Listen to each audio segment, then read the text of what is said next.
statement from people who have served with me, worked with me at Fox News, Concerned Vets, Vets for Freedom, you name it. From the top of the chain to Good morning, the bottom, everyone. Thank you for being here. This week, House Republicans are emphasizing our commitment to supporting and protecting women and girls across the country. That's white. Included in our efforts is Congressman Greg Stubbe's bill that we will vote on today that will prevent biological males from competing in school athletic programs for women and girls by requiring that sex in athletic competition be determined by genetics at birth. The bill also withholds federal funding from schools that facilitate athletic programs where biological men compete against biological women. To be clear, this is not about disrespecting anyone. Everyone is worthy of dignity and respect, and you've heard that from the top down, especially from our speaker. However, protecting women and girls from feeling uncomfortable in their locker rooms, sustaining major sports injuries because of unfair competition, or losing out on well-deserved athletic accolades because they are genetically unable to beat a male is not purely a political effort. It's simply what is right. And it is a line that must be drawn. And we know that the Americans are with us on this. Today's vote is about our daughters, our sisters, our nieces, and our granddaughters. For me, since I'm stuck with just 4 boys, it's about my nieces, who candidly could probably beat me in any of these sports, but who are playing tennis in Charleston, who are playing high school golf and soccer. Moving forward, this line has to be drawn. And it's important for women. It's important that women and girls have fairness and safety in sports, and it starts with measures like this. House Republicans are committed to being part of common sense, and we thank Congressman Stubbe for his leadership on this critical issue. And with that, I will hand it over to one of our new members of the House Conference, the GOP Conference, Congressman Riley Moore of West Virginia. Thank you. All right, thank you. Good morning, everybody. And first, I'd like to point out I'm very proud to be a co-sponsor of this piece of legislation. And this is a bill, the state that I'm from in West Virginia, that we actually have already passed. And it's to great effect, has, I think, really saved a lot of young ladies from potential injury or potential assault or dangerous situations in locker rooms and such as that we've heard. Now, I think it's one important thing to mention here is that sex is not something that is determined at birth. It's observed. It's not determined by a school board. It's not determined even by this body. What we seek to do here is reaffirm something that is an absolute truth, and is that men should not be in girls' sports or women's sports. Now, as a father of 2 daughters, I can tell you very clearly that there is no scenario or situation where I would want to see my daughters competing against biological males. I also have a son, and he's the youngest of everybody, but he's quickly becoming the largest of everybody. There is a difference. There is an inherent difference. And as I said, it's not determined at birth. It's just something that we observe. And there's only one determinant factor really in it, at the end of the day, from my perspective, and that's God, who we're all made in his image. So in my view, I think that this bill makes a tremendous amount of sense. And from a public support perspective, think about it. President Trump ran on this. He ran ads on this. And I think the public has spoken very clearly about where they stand on this. And I was honored to be down in Mar-a-Lago just this weekend. We talked about a litany of issues. He's very well aware of this as part of his winning message. And now we're going to go here and deliver on it in the House of Representatives. Thank you very much. Turn it over to Whip Emmer. Thank you, Riley. As a former hockey player and a coach, I've seen firsthand the powerful impact that sports can have, especially on young people. It's not just about the game or the trophies, although those are nice.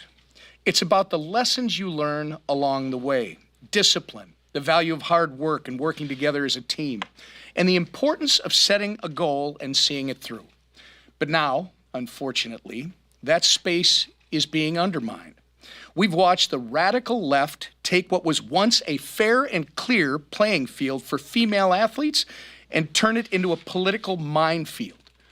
What should be an opportunity for young women to thrive and compete has been clouded by an agenda that prioritizes so-called inclusion over fairness. Rather than standing firm for what's right and ensuring young women have the opportunity to succeed on their own merit, Democrats have caved to an ideology that simply denies common sense. What has been the result? Repeated cases of female athletes being exploited in their locker rooms, robbed of scholarship opportunities, or injured playing the sport they love, all because Democrats would rather cave to the radical activists in their party than stand up for the women they claim to champion. Last Congress, 203 House Democrats voted against the Protection of Women and Girls in Sports Act. And while the bill passed the House, it ultimately died on Chuck Schumer's desk, where it's been collecting dust ever since. But on November 5th, voters elected a Republican House, Republican Senate, and a Republican president. And in doing so, they delivered a mandate loud and clear. The time for the left's lunacy is over. The time for common sense is now. Our Republican majority doesn't take that mandate lightly, which is why in the first 100 days of the Republican trifecta, we are working to deliver on our promise to keep biological men out of women's sports. I'm grateful for Congressman Stubbe's leadership on this issue, and I look forward to seeing the bill pass the House and ultimately the Senate and be signed into law by President Trump. The only real question is, which side of history do Democrats want to be on? And with that, I turn it over to our Majority Leader, Steve Scalise. Thank you, Whip. Once again, we have an agenda that's bringing bills to the floor to follow through on things we talked about during the campaign. These aren't just bills we're seeing for the first time. Some of them are bills we brought up last Congress.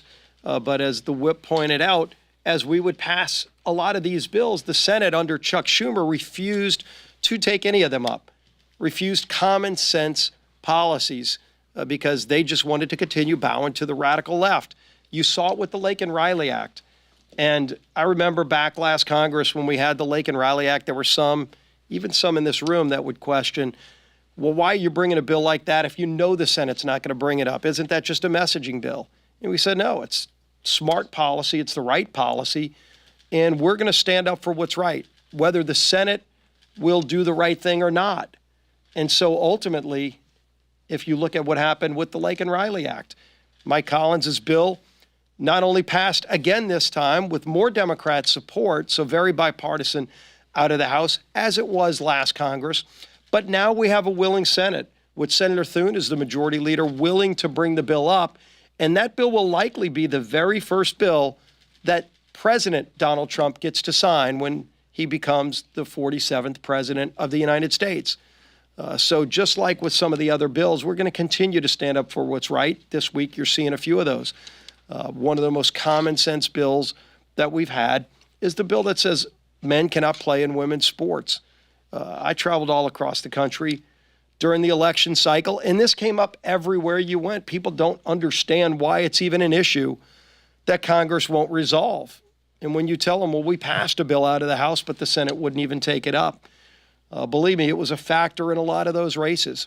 And so when you talk to most people in America, common sense tells you that men shouldn't be playing in women's sports just because some on the far left want to continue to jam their ideology and whatever other kind of achieve the things they want to achieve and upset what Title IX is all about, upset women's sports, and take away opportunities for so many young women across America. It's just not right.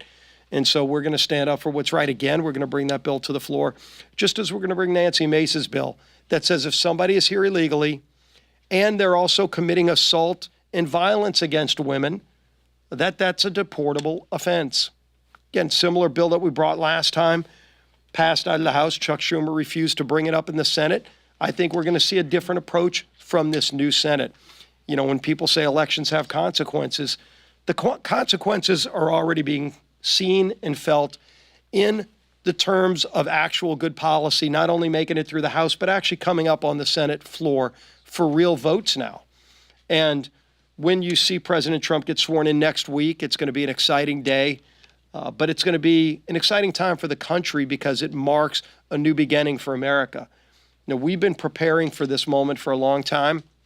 One of the biggest preparations is budget reconciliation, a bill we've been working with President Trump on for months now and working with our committee chairs on. But now it's about to get real. We're talking about bringing a budget by February in Congress, in the House, and then ultimately setting up the opportunity to create a budget reconciliation bill that's going to be focused on getting our country back on track, on securing America's border, on producing more American energy, on lowering costs for families who are struggling, on addressing these radical rules and regulations that add more cost to the inflation that's already driving people to the point where they can't even afford to put food on the table. We're going to be addressing those problems that we talked about during the campaign, and we're going to be bringing one big, beautiful bill, as the Speaker talks about, and the President does, to address those problems and move that bill quickly. So, again, our quarterback leading that effort is our Speaker, Mike Johnson. Thank you, Leader Scalise, and all the leaders here. And Riley, welcome to the Leadership Press Conference. Good to see you all. We're excited. When we meet next week, it's going to be a great day in America. We are less than a week away now, President Donald J. Trump taking the oath of office, and everyone is excited about that inauguration ceremony and all the events that go along with it. There's a lot going on, and we are continuing the work already. As you've heard, Congress has gotten a head start on implementing the America First agenda. The president is going to come in with a flurry of executive orders, as you've heard he and his team discuss over the last couple of days, and we are going to be working alongside the administration and in tandem to roll back the catastrophic policies of the Biden administration, and all that begins now. We are returning common sense. We are restoring common sense. That's the benefit of having Republican government, unified Republican government in Washington again, and you're seeing the effects of it now. We are going to usher in, as the president says, a new golden age in America, and we are excited to do that work. So there's a real anticipation right now, lots of energy, lots of discussion amongst our House Republican colleagues and our Republican colleagues in the Senate as well. This is a bicameral approach, and we're working together in tandem on all of that. This week, you've heard a little bit. I won't reiterate all of this, but just showing again legislation that is related to common sense, that follows what the American people believe in and see is reasonable and makes sense. It was noted that last year 158 Democrats voted not to punish illegal aliens convicted of stalking and child abuse and domestic violence, but we are standing up for women. And at the last Congress, it was noted 203 Democrats voted to let biological males play in female-only sports. We'll remedy both of those problems this week with our legislation. Nancy Mace's Violence Against Women by Illegal Aliens Act will deport those who fit that description or involved in these horrific crimes. And Greg Steube's Protection of Women and Girls in Sports Act of 2025 will ensure that female-only sports remain female-only. Everyone's talking about their children today. I've got two sons and two daughters, and we see the difference, of course. Everyone does, and it's kind of silly to deny it. The American people sent a clear message in November. They want us to return to common sense, and we're going to see if Democrats have heard that message. We certainly have, and we're happy to lead on it. With regard to taxes, wanted you to encourage you to read a new report from the National Association of Manufacturers, which just published this morning. And this report shows that if we let the Trump tax cuts expire, we're at risk of losing as many as 6 million total jobs and $540 billion in employee compensation. We cannot fail to extend the Trump tax cuts, and our manufacturing sector is just one that will be especially hard hit. We'll be seeing more studies like this come out where people are urging that we get this job done, and we will. Republicans are united in our belief that we have to make things right here in America with regard to manufacturing, and we're going to set the conditions to do that. If we don't extend the Trump tax cuts, then American workers will be left without jobs, and our middle class will be hollowed out even more than it has been over the last 4 years. We cannot allow that to happen. We will not allow that to happen. So the reconciliation process that the leader spoke of is moving at a very aggressive pace. We set out a calendar for all the House Republicans today with very specific target dates on all of this. The idea is to have the budget, the underlying piece of the whole reconciliation process, done by late February. We would have the reconciliation bill voted on the House floor before Easter, and then we would have the entire thing done and to the president's desk for signature by Memorial Day. So a very aggressive timetable for a lot of important things that we'll be putting into that legislation, as you know, and those discussions are ongoing. I would anticipate lots of specific and detailed questions about what's going to be on that. Let me just give you the answer right now. I'm not going to tell you, okay? This is internal politics and discussion and things that we are doing in reconciliation as the majority party, and we have to allow room for that to breathe and to be decided organically, and I won't be coming out to the press and talking about details until they're finalized. So I've encouraged our colleagues to do the same so that we can have that deliberate discussion. Lots of important things we want to put in there, and we will. Last little word about the Southern California wildfires. I would anticipate a question on that. We're watching with heartache the people in the Los Angeles area and Southern California who are just devastated by this disaster. The leader and I come from a disaster-prone state, Louisiana. We deal with hurricanes and floods and tornadoes all the time, and wildfires as well. We all know that. We all feel that. We're all Americans, and the Americans there that are affected, desperately need and deserve help. But you've also heard us talk about our concerns with the governance of the state of California, state and local. And to the extent that there is complicity involved in the scope of the disaster, then we think that's something that needs to be carefully regarded.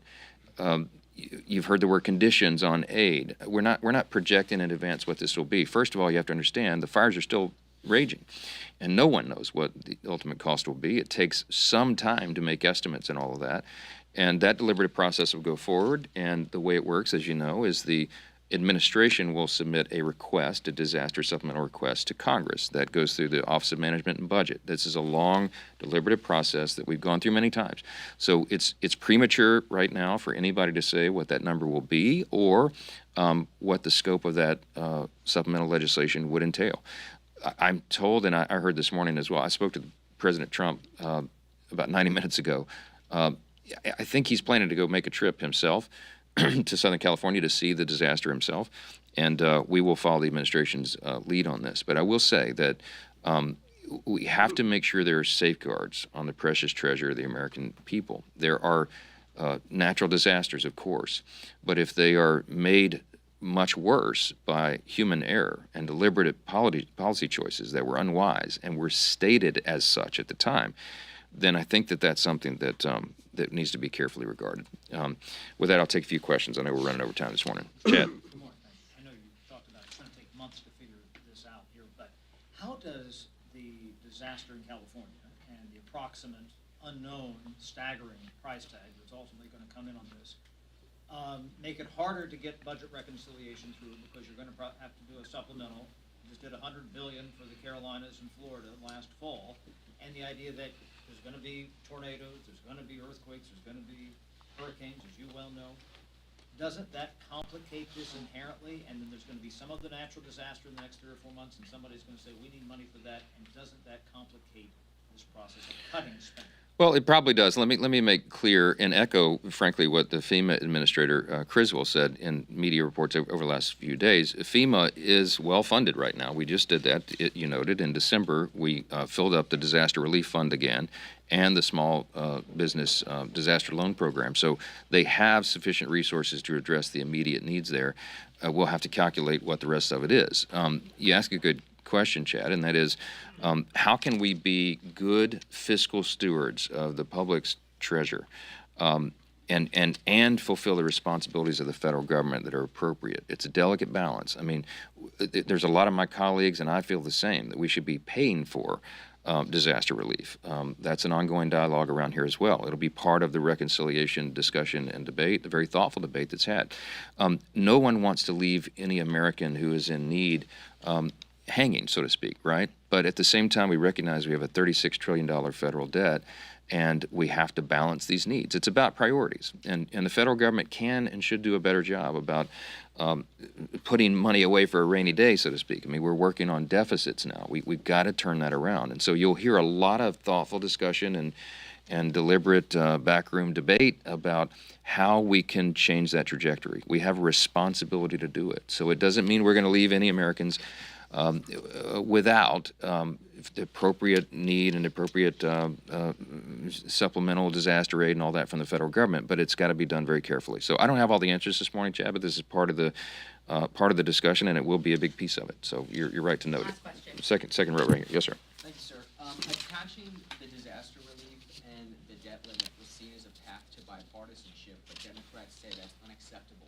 So if that's not a path to a bipartisan vote on the debt limit, then what do you think would be as the next step? Stay tuned on that. I mean, this is one of the things we're working on. I'm not sure there's consensus on the Republican side on that either. It's one of the ideas that are out there. We don't want to play games in any way. This is not politics. We need sound public policy, and we need states to follow common sense.